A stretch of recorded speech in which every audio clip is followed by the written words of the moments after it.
All right.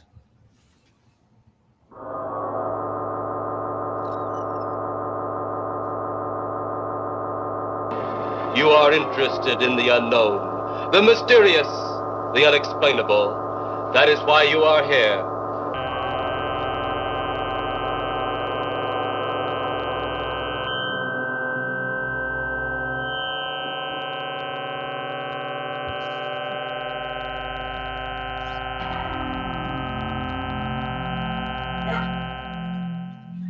Welcome back to the Code Rad Show.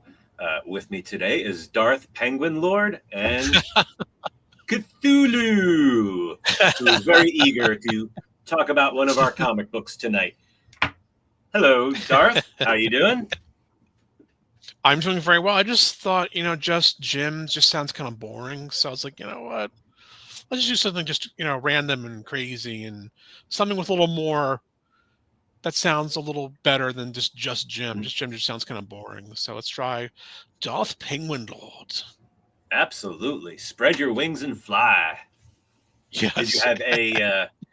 Oh, well, that was probably a bad choice of words for a penguin. Sorry. Sadly, they cannot fly. If you throw them, they fly, but Yeah. that's not to throw them. So, Yes, slide across that ice. Yes. Like, which Super Mario game did he have a penguin outfit? He did have one at some point, right? Oh, yes. I'm trying to remember. Oh God, there's And then I know the one you mean. Yeah. Yeah. I can't think of it at the moment. Yeah, neither can I. Which I'm not like a huge expert on Mario, but it's weird. I definitely remember playing that, but I mean, Yeah. 90% so sure it many wasn't now. Super Mario Wii. So I think it was before that. I think yeah. it may have been one of the 3DS games or the DS, but maybe one of our listeners can tell us in the comments because I can't remember, to be honest. For sure, yeah. Yeah, I mainly Yeah. remember him sliding was his main thing when he was a penguin. Yes. All right, so Yes, we are back from a short Thanksgiving break. It's been a while since we've done an episode.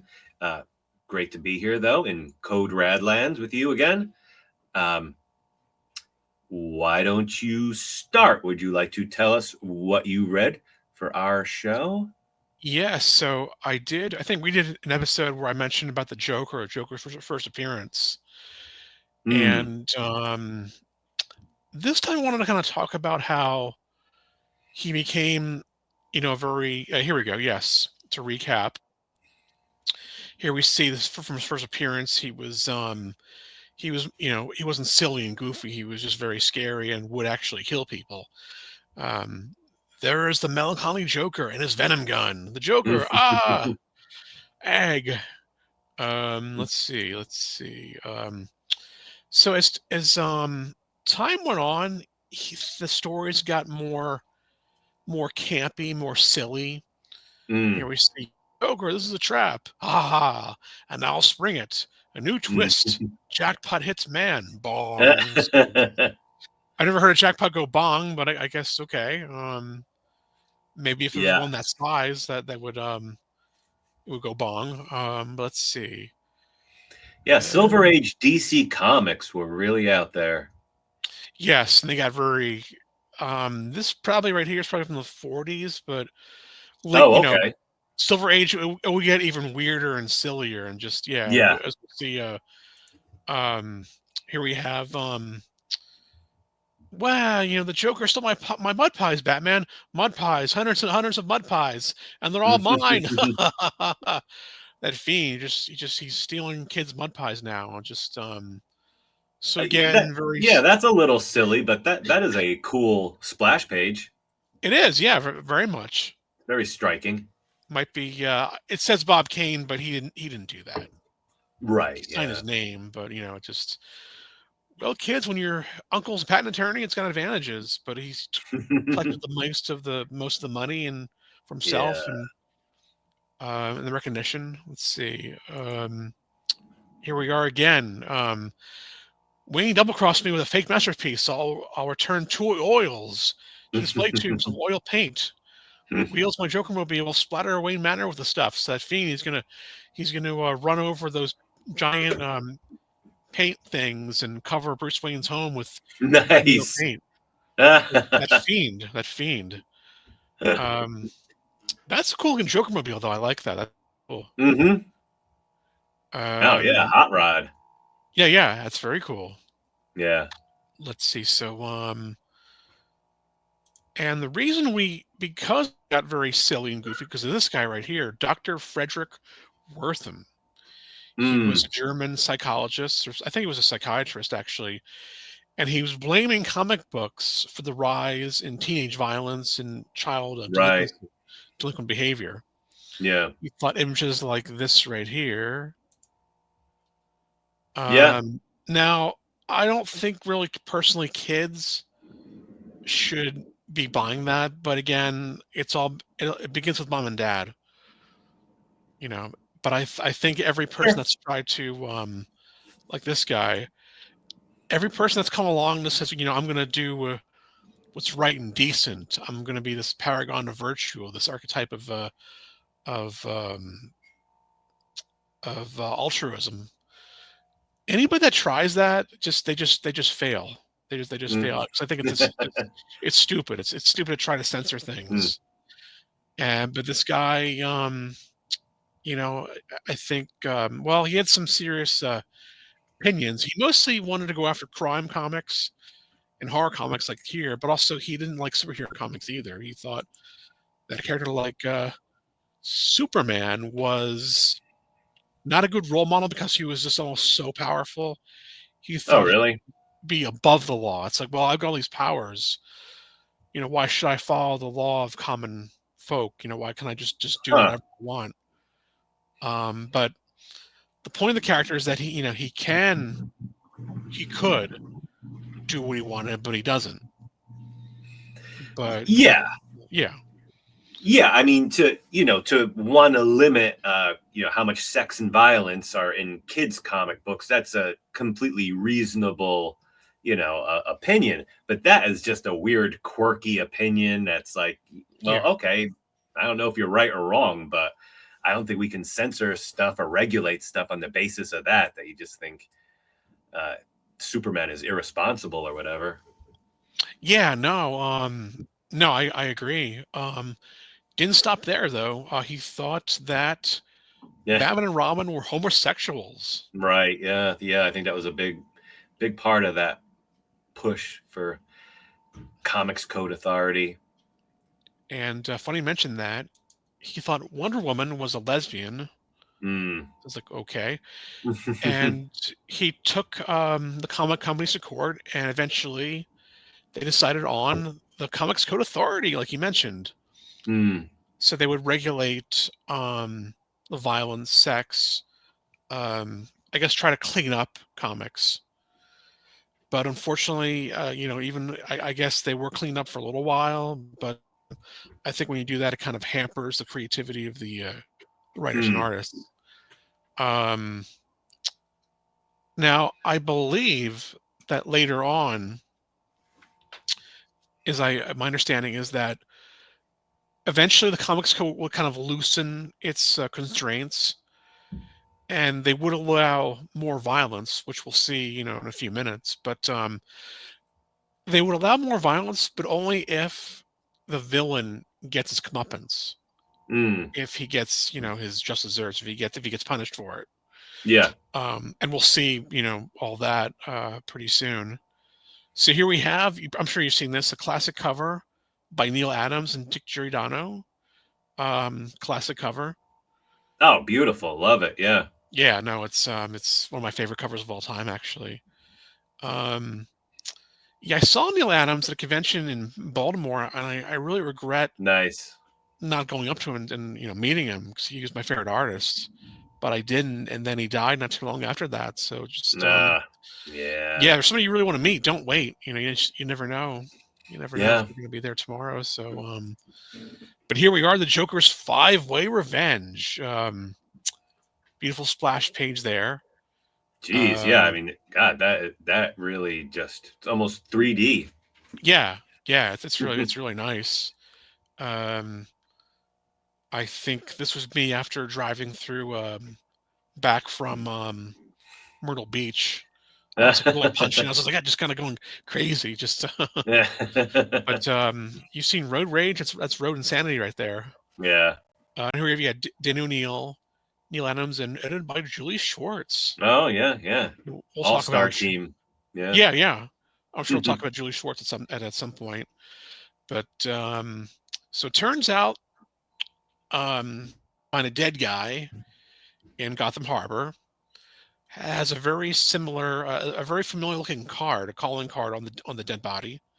Mm. And we've seen this right here with the that creepy grin. So before, from the 50s and the 60s, the Joker hadn't really killed anybody. Mm-hmm. He Yeah. was just covering homes with paint, or stealing mud pies, or just things like that, thanks to the comics code. But this is like, I think 1971, I think, so where he was back to killing people. Yeah. So it turns out that the Joker is going after his old gang that betrayed him, that turned him in, and that guy was number one. So, going to keep a body count this issue. So far, we're at one. He finds another one of the Joker's henchmen that he thinks might be next. Former boxer that became a hood and was reformed. Mm. This guy Packy takes his liberties with Batman, but he forgets that Batman's a much better fighter than he is, especially in every martial art, especially hand-to-hand combat with boxing. Yeah. So yeah, so he wins. This guy decides to call Packy, and he's like, "Okay, well, I'll help you. Let me get some water from my pail here." Whoops! Too late. It's like, so funny it hurts. Ha ha. And then body count number 2, another guy murdered by the Joker toxin. If you think about that, it's kind of horrible. You keep on laughing until you die. That's just that's pretty. Oh yeah, that'd be horrible. Yeah. And it freezes your nerves, so you're kind of like, that's stuck in your face is stuck like that. Round 1 goes the Joker. He cooks over the stand in the pail of water. Yeah. Body count 2. We find that the Joker has found another of his former gang, and tries to put the guy at ease. Say, hey, no problem. You did what you had to do. You turned me in. I understand. No problem. Here, why don't you have a cigar? And he's like, oh, thanks. Don't mind if I do. I'm sure wow. Yes. Yes. Criminals aren't smart, I guess. No, they're just if the Joker hands you a cigar, it's you don't. Yeah. So of course, hey, guess what happens? Mm-hmm. Boom. So. Wah, wah. So body count 3. So poor fellow, he guessed part of my joke. He didn't realize that the cigar was coated with nitroglycerin. A lot of it, apparently. So rest in pieces, Albie. So Batman is too late. The Joker's making a fool of me. He's already killed 3 of his gang members. We have lucky saving number 4. This is another one of his name is Bigger Melvin, one of another one of Joker's former henchmen. And he's like, oh, I gotta run. You, Bigger Melvin, wait. No chance, lawman. So this guy thinks he can, one guy thought he could outfight Batman. This guy thinks he can outrun him. He'll never catch me. Yeah. I'll run, I'll go on the docks. I'll go into a sewer pipe, I'll go underground. He can't catch me. Guess what happens? As I was saying, Gak, or however you pronounce that. How would you say that? Gak. Yeah, Gak. So I'm asking you to productive custody. Sure, but can I get my toothbrush? So you have this homicidal clown after you. He's closing in on you, and it's like, I gotta get my toothbrush. Just okay. So And then the Joker shows up and is like, "Oh, here, take my toothbrush." And oh, sure, thanks, Joker. Don't mind if I do. And it's like Yeah. either bang or. Let's see. This guy, Bigger Melvin, knocks Batman out. It's like I forget how, but he knocks him out. Ay. Wow. So with a club or a slapjack or something, but he gets lucky. Man, yeah, talk about having street cred. You get to knock out Batman? Wow. My love tap, but I keep dreaming, love me to get my toothbrush, my gun, and my knife. Okay, well, but he's got to get that toothbrush. He has to get it. He's just in a couple minutes, my troubles will be over. But look behind him. Uh-oh. Too late. Yeah. So it doesn't really show you how he kills him. I'm guessing he's been hung, I guess, with the feet down. Yeah, it looks like, yeah. That's wow. Yeah, that's harsh. So that's 3. Yeah. 3 people dead. Joker's still there. They trade blows. Bumped on the head again. You think he'd be this master of martial arts, he'd kind of be a little more aware of looking behind him, but he's been knocked out twice already. Now, right here, we'll see how he's getting kicked in the face with this boot here. That comes into play a little later. Mm-hmm. I can crush the breath out of him effortlessly. I can last triumph. But such a hollow victory was mere luck that caused my attack on him to succeed. I gotta say that I love that outfit. That is cool. Yeah. I love that outfit. Yeah, not too crazy, not too garish. Just basically a regular suit. Just happens to be purple and green. Yeah, purple, green, and yeah. I've always envisioned my winning as a result of cunning at the end of a bitter struggle between the Batman and myself.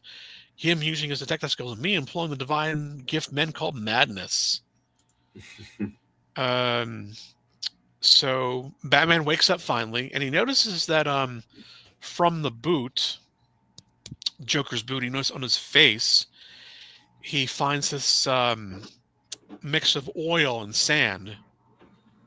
And oh yeah, that's definitely a clue.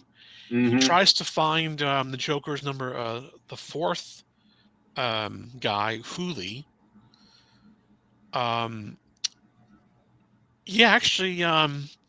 So we had the first guy in the beginning of the story. We had Packy. Mm-hmm. We had Bigger Melvin. And then we have this guy. So that's only 3. I'm not sure what happened to he's saying there's only 1 of his gang left, but that would only make 3 dead people, not 4. Yeah. That's kind of odd, but may have to go back and check that. But as far as I know, he's only killed 3 people. So, all right. So he goes to with this guy. This guy's an older guy. He's at a rest home. Even criminals don't get old. Those who don't end up in prison, the gutter, or the grave. So, she says, Mr. Hooli left this morning with a dear friend of his, a Mr. Genesius. So nice of Mr. Genesius to care for the elderly, don't you agree? I'm afraid not, sister. You will recall that Saint Genesis is the patron saint of actors and comedians or jokers. But it's too late. He's got him now, so... Yeah. So Batman does figure out where he's hiding, keeping this guy, this Hooli. Picks up crude petroleum and sand that was on his face from the Joker's boot. Right. Yesterday, a tanker, ran aground just off Gotham Island, dumping hundreds of thousands of gallons of crude oil to the sea. The storm has prevented a cleanup effort, and the wind has been pushing the fouled water toward the mainland, which means the beaches are full of it. And one walking on the beach with sand and oil. I'm sorry. And one, I can try to read this, and one walking on the beach would have sand and oil on his shoes, as the Joker did. So basically he finds, logically, he'd hide here, The aquarium building the government closed down last month. I have a tingling at the base of my neck, a feeling of danger. I think before we came on the podcast, the YouTube video, that we were talking about the Three Jokers by Jeff Johns, and another scene that takes place also at an abandoned aquarium. Yeah. So I guess. Let's see. He finds the Joker, finds this his most recent victim. Don't sink your fist at me just yet, Batman. Not until you see the surprise I promised. Notice I'm holding a handle attached to a chain. And there's the latest, another gang member he's captured who's in a wheelchair. And the poor guy's being dangled by a tank with a something inside it. He's like, oh, don't worry, he's not going to drown. He's going to get eaten by a white shark. Great white shark. So, but I love this, how with I think the two big parts of any Batman story, the two Ds, detective work and death traps, and the story has both. So awesome, yeah. It's very an over the top death trap, but yeah, but that's still pretty awesome. I'm just going to dangle you, and you won't drown, but you'll get eaten, by shark. Now, for my proposition, I'll allow Julio to live if you permit me to manacle your hands behind you. And Batman, of course, wants this guy to live. This guy, he's not a saint, but he doesn't want him to die. So he says, okay. Put your shackle and ask me one last question. Why choose a shark as your instrument of revenge? Take a look. We resemble each other. So yeah, and of course, Joker, being a villain, kicks Batman in, and then, but he's not done. Of course, yeah. For the Zerk shark, of Hooli. Oh, you promised. You promised. It's like, nope. You just can't trust this guy. So it's kind of clever here how he gets out of this. So he gets the chains. I forget if it's how much pressure is in a great white's bite, but it's pretty. It might be 80,000 pounds of pressure. It's a lot. Yeah. So enough to break a chain. So he does finally break the chain after break, blast you, break.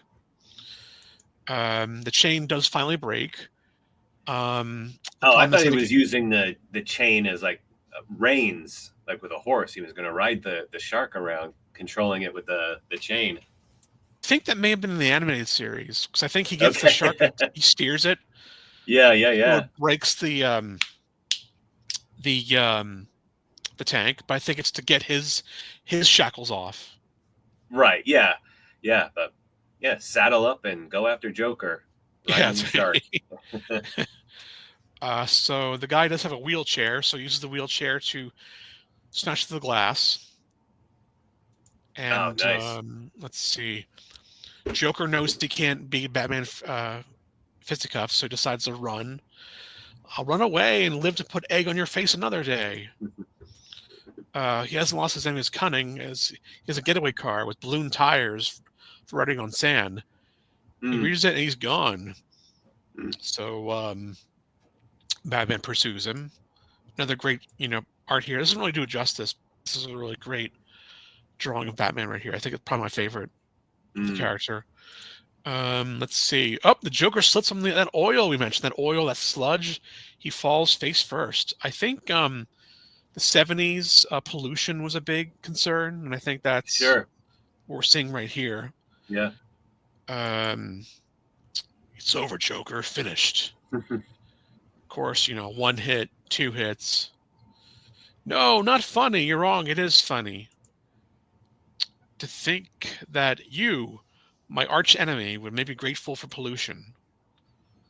So, so some pretty heavy. So we had 3 dead people.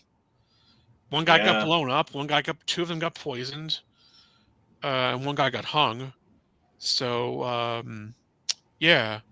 So some pretty gruesome stuff here. But again, I think the comics said, well, you can do more violence, but as long as the villain gets punished, in the end, then that's fine. And he is.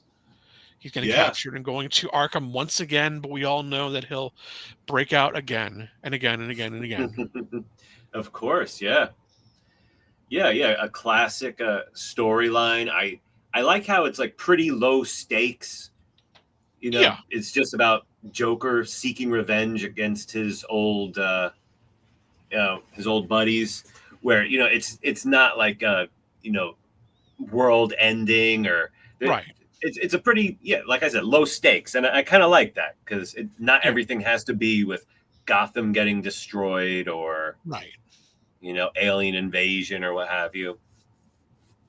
Not a school being blown up or a hospital, just Right. these Yeah. guys, and, but he's like, well, I could just let him kill them, but it just because they're not, those guys weren't saints, but I should at least try to save them. So yeah. Mm-hmm. So yeah. Yep. And that's definitely my favorite. I guess I'm not sure if to call it Batman or Joker story, but definitely one of my favorite stories of all time by Danny O'Neill and Neil Adams. So yeah. So glad I could finally Yeah. talk about it. Yeah. So this Pretty was amazing. You could go into a candy store and get that book for $2. exactly. Yeah, exactly. Now it's like I think $5. I think now, or I can't. Yeah, I $4. would think. Yeah, your average Marvel DC comic book nowadays, probably about $5. It's probably mostly ads too. Oh yeah, they do have a lot of ads in them. Paper is high quality. Yeah. The art is almost always really good, but Yeah. Especially that was very good. Yeah, that was for the best. yeah, and difficult for an impulse purchase. 20 cents, you just a nice cover happens to catch your eye. Sure, you can get that, but yeah, with the cost nowadays, I don't think there's too many impulse purchases. Even just even a non-comic book reader just said, hey, that looks pretty cool, I like that picture on the cover. It's probably too expensive for someone to just pick up for on a whim. Yeah, nowadays, I kind of missed how they were a Yeah. lot cheaper back then. Um, Cause like back in my day, comics were only Mm-hmm. 75 cents. We loved it, but they were, they were that little, and times change, but hope Yeah. comics maybe will still survive. I think it will. I think it will in some form. Yeah, Uh, absolutely. I mean, if you count manga as comic books, I mean, they yes, are going strong. They are they're doing great. super They're doing popular. great. Yeah. I Yeah. think And I wonder if they're popular worldwide. I mean, United States and Japan, obviously. I wonder how well they do in other countries. they do pretty well. Actually, like Attack on Titan, Berserk. Mm, Um, I think the reason why that is, I think because the stories usually have a beginning, middle, and an end. Um, like when I told my one Japanese friend, like there was like over 1,000 issues of Action Comics. He's like, "What? Seriously?" He couldn't believe it yeah. Yeah. because they're creators will have their series and it'll eventually end. It Yeah. won't keep on going and going and going and going and going. So I think there's that's kind of attractive. They have to keep on buying and buying and buying and just have your runs, the series that you like, and just and I think the characters develop over time and they grow and they change, they evolve, and sometimes they die. But I think most of the American characters mostly remain the same. They might have some changes here and there, but not Mm-hmm, mm-hmm. much. Not much. So I think that's probably one of the big reasons why. And usually also they're usually done by the same writer and artist. Mm, Quality stays consistent yeah. for the run. I was reading a run of Aquaman, and they changed writers, and the quality just went just went really just downhill pretty fast. So it's like, wow, this isn't very good. Yeah. So yeah, but at least when you have your the same writer and artist, you don't have that problem. So Yeah. yeah, yeah, Yeah, I mean, as a kid, it could be pretty intimidating trying out a new comic book Because yeah, you might buy a comic book that's in the middle of a storyline. You might not understand what's going on, know who all the characters are and whatnot. So yeah. But then again, I mean, comic books were super popular back then, so it wasn't a huge barrier for sales. And then, Uncanny X-Men, X Factor, it's like, which one do I buy? And just Avengers, West Coast Avengers, is like, which one? Okay, how are they different? Are they or just, so. Yeah. About 10 years ago, when I was trying to get back into reading comic books, I think this was like shortly before the New 52 happened, which there was like a Hulk reboot. I believe it was written by Jason Aaron, and I loved it. I thought it was really good. And then I went go to the comic book store, and I'm like, oh, this must be the new episode, or the new issue, and I buy it. I start reading it. I'm like, what is this? I realized this was the Hulk as opposed to the Incredible Hulk. And so it was not the next issue in the story I was looking for. And so that's super annoying. That does not encourage you to go out and buy comic books when they're tricky like that. I remember that thing was just the Incredible Hulk and then just Hulk. That was it. Right. Yeah, gotcha. Marvel went through this era where they came out with a whole bunch of comic books that just took the Amazing off Spider-Man or Uncanny off X-Men, and came out with a whole run of which I'm pretty opposed to. I think you should have one comic book per character. Yeah, I think creatively it's better because it just gets so hard after these Superman, Batman, Spider-Man. I love all of them, those characters. Just like after a while, like, what do you do? What do you? Yeah. There's just no, I get you. I mean, just over saturation. I think an occasional thing like Marvel team up. That was cool. Yeah. And you would never mistake that for regular Spider-Man because the name was Marvel team up, and right. I can go along with some things like that, but yeah, overall, I don't need to see Incredible Hulk and then also just Hulk. Right. All right. So, right. Your turn. My co-host Cthulhu is here because he's very interested in the comic book I am going to talk about. Hard to believe it was 10 years ago. Alan Moore decided to give his Watchmen treatment to HP Lovecraft. So whereas in Watchmen, he took Steve Ditko's characters and gave him the Alan Moore treatment. In 2014, he did a 12-story limited series about the Cthulhu mythos, which, and that wasn't really the beginning. He came out with he wrote a prose story called The Courtyard, which he later adapted into a miniseries. And then he came out with another one called Neonomicon. I forget, it was like 4 issues, something like that, but also dealing with, Lovecraftian themes and characters. And so then eventually in 2014, he came out with Providence, 12-issue epic series about, we'll get right into it. Let me see. All right. So here we see. Never read it. Yeah. Well, I'll say I'm not a huge fan of this comic book, but I think I do need to reread it. It's not great, but my overall takeaway from it is that whereas Watchmen was obviously written by someone who loved and adored Steve Ditko, someone like when you really love something as a kid, you can't recreate that. When you're an adult, you can get into something, but you don't really internalize it when you get into something like when you're a kid. That, a comic book or even just like basic knowledge, when you really fall in love with something like superhero comic books or Doctor Who or Star Wars, you really internalize that in a way that you just don't do as a grown-up. And I feel like this is a case with Providence, because one review I saw of Providence said that it's kind of like a research project more than a comic book. Whereas, Watchmen does not feel like a research project, even though Alan Moore obviously knows those characters inside and out. This is more like a scholarly approach to the subject matter. And it's very readable, and it's full of what the kids today call Easter eggs.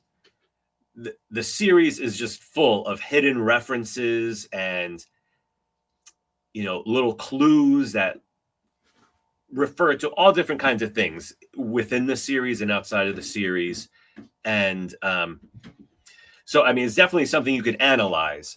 But as far as being like just an enjoyable comic book that just flows naturally, I feel it kind of falls down in that way. But I do need to give another look. I really enjoyed rereading this first issue for the first time in years. Here, the fellow who is sitting down is named Robert Black, and he is the main character.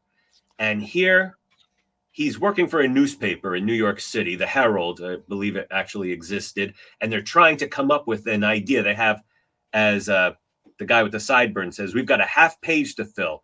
And the other fellow says, hey, why don't we do something like the Jersey Devil? Something that we all know about now. But then the woman sitting behind the desk and says, what was that book that sent everybody crazy? And so this is basically what gets our character on the track he follows for the next 12 issues.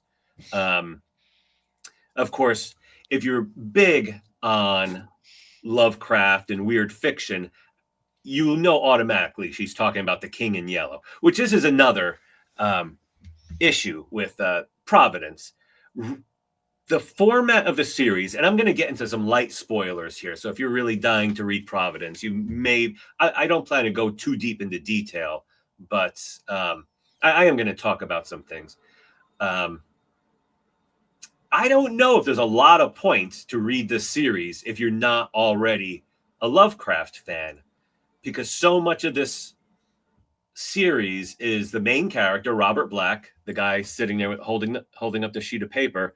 He wanders around and gets involved in situations that are very similar to things that happen in HP Lovecraft stories.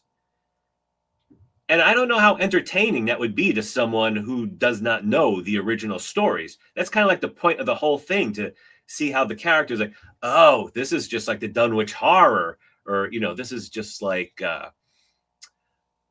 Cool Air, which is the inspiration for the first issue. So if you don't have that, I don't know if there's a lot of worth in this series for you. And one more comment, and this is spoilerish, the plot of Providence is basically the plot of the Swamp Thing American Gothic series. Oh. If you're familiar with that, in that in American Gothic, the main character, Swamp Thing, he's guided by Constantine. John Constantine, I believe, if I'm remembering correctly, was introduced for the American Gothic series. And Swamp Thing is guided all around America, where he witnesses and participates in these strange occult supernatural things that are happening. And that's basically the same thing that is happening in Providence. And the endings are different because, being a DC comic book, Alan Moore couldn't submerge the universe into eldritch, icky horrors and basically be doomsday. But with Providence, spoiler alert, he has a little bit more freedom to do something like that. So what are they going to put in the newspaper?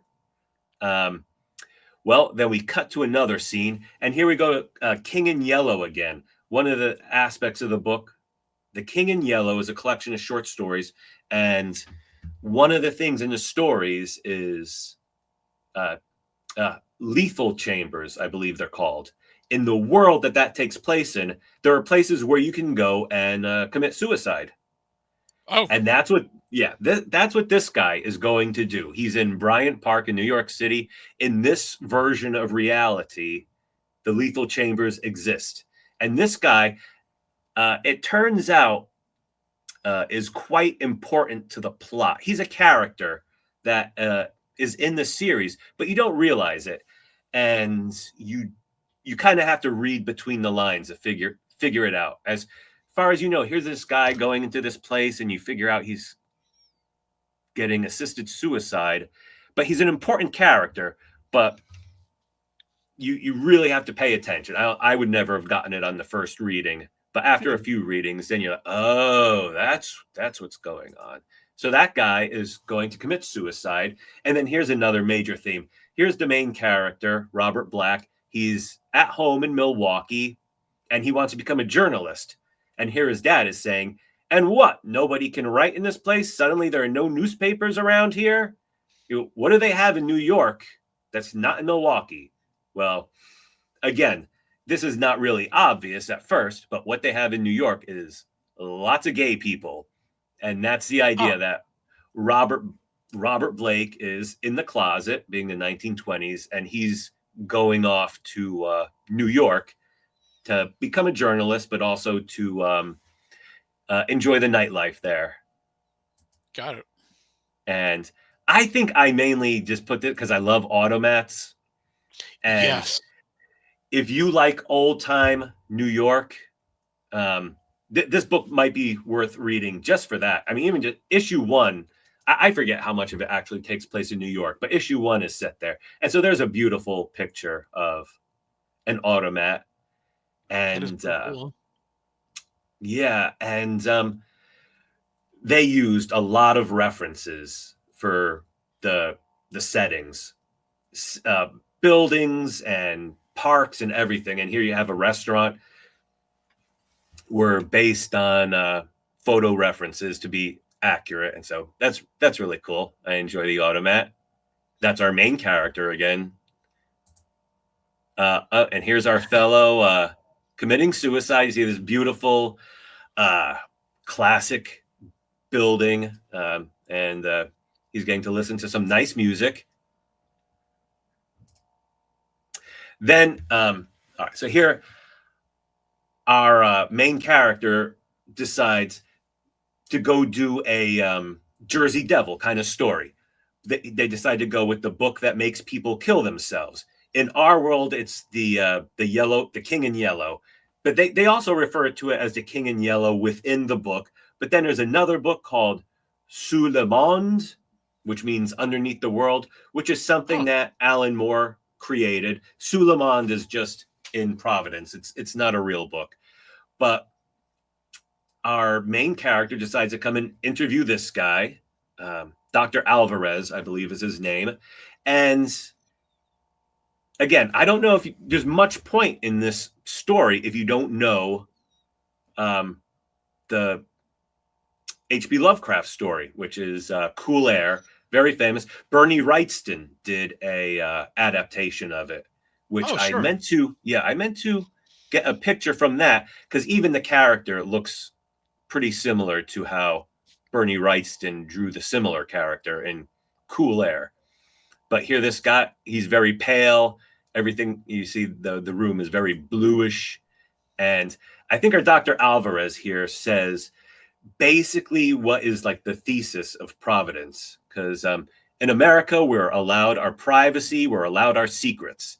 I have my secret and you have yours. And of course, we just discussed one of his major secrets is that he's gay. Yes. And so this guy is talking about death, and spoiler, this doctor he's talking to is actually dead, and he's preserving himself by air conditioning his apartment. It's very cold in there. And he says something about using chemicals and stuff. So here's a theme about how everyone has a secret. And he goes on to say, there is a concealed country, therefore hidden below the society we show the world. Uncomfortable truth lurks behind our pretenses. So I think that is your too long didn't read for the whole series. So he kind of lays it out there about the hidden truth, the hidden world, which our character Robert is going to embark on and encounter all these bizarre things happening below the surface of America. So Robert returns to the newspaper office, and he finds out, we filled up that empty space on the front page. We don't need the story about the play that makes people go crazy. And he was like, some guy just killed himself in that Bryant Park suicide chamber. And, okay, so yeah, so they're talking about that. Just okay. And that's my last slide. So I guess I decided just to fill you in. It turns out that the guy we saw going to kill himself in the chamber was actually our main character's boyfriend. Okay. And Robert had broken up with him in a letter, which we read. And this guy who, it's really not clear, but he decides to commit suicide over their breakup. And here he is, they're talking about the suicide. And the main reason why he broke up with this guy is because the guy had been talking to the editor of the newspaper, who I believe is the guy standing in the back there. And so Robert, about hearing that he was having a conversation, he panics because, of course, he's totally closeted, doesn't want anyone to know. So he breaks up with the guy because he panics because he's talking. He's like, oh, I'm friends with this guy, Robert. And so then Robert breaks up with him and the guy goes and kills himself.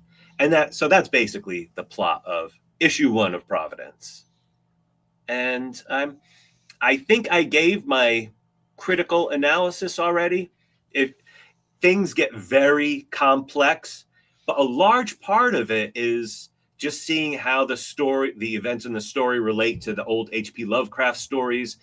And it's just a very, very dense book. There's a lot to discover in it. I mean, in my opinion, it's nowhere near the level of Watchmen, but I think if you're a Lovecraft fan, I think it's kind of a must read. Other than that, I don't know. Maybe be interesting to hear from someone. I'm sure many people who love Alan Moore, but maybe don't know of Lovecraft, would have read it. I wonder what they would have thought of it. I'd love to hear opinions. If you've read Providence, let us know what you thought and give us some context. Are you a Lovecraftian? Are you just an Alan Moore fan? What's the deal?